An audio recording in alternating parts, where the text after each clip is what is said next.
Hey, what's happening, y'all? It's Sinister of the Gamer section bringing you another review, and today I'm covering Saint Slayer's Spear of Sacrilege for Xbox Series S and X. It's also available on the Xbox One, PlayStation 4 and 5, Nintendo Switch 1 and 2, and PC.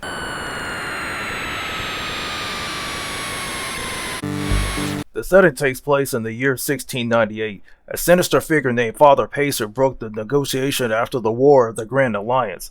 He's been going around stealing religious relics, and now it's up to a former soldier, now farmer, named Rudiger to protect the people and stop Pacer at all costs.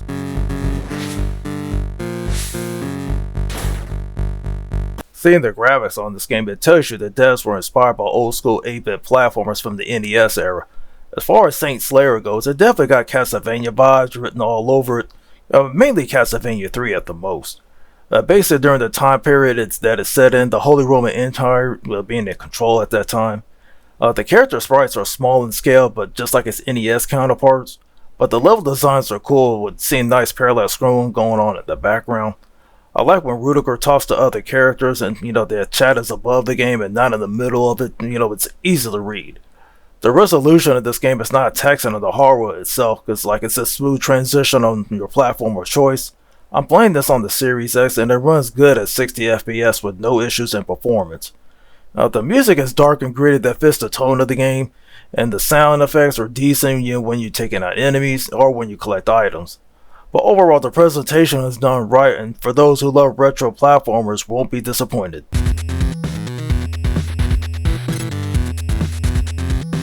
Saint Slayer being a side-scrolling platformer, it plays and feels like Castlevania, but in its own way.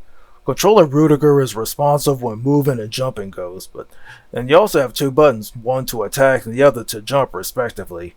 But be mindful, the enemies will respawn here, so you gotta tread carefully, especially if you get knocked back, because more on that in a bit.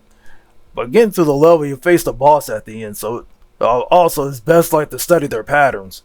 And you gain new weapons and skills along the way because you're gonna need them, because it gets tougher here on out, just like the old school platformers. And also you can shop for items with the money that you can collect, because you're gonna need every bit of it. But when playing this on the normal difficulty and above, when taking damage, you're gonna get knocked back. And like I mentioned earlier about those enemy patterns, they'll respawn because you'll see them again more and more often. Now, this is dangerous when you get to the most difficult areas. This definitely takes ode to the old NES platformers when dealing with the same issues. So anybody seasoned players, you definitely know what I'm talking about. But as far as I'm enjoying Saint Slayer, and shout out to the devs for this. One of the issues I dealt with is the attack delay, because when enemies are coming at you fast. The harder difficulty makes it more of a nuisance when you get knocked back, because you end up dying over and over again. Plus, like Castlevania, you can't change your jump in mid-air. The lack of chat points hurts the experience, especially when you get to the boss.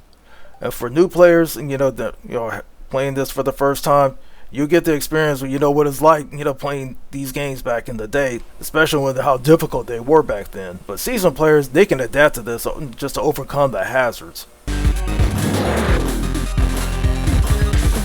Here I gave Saint Slayer's Spear of Sacrilege a 4 out of 5. Thanks for tuning in to the Gamer section. If you enjoyed the content, be sure to drop a like on the video and subscribe to the channel.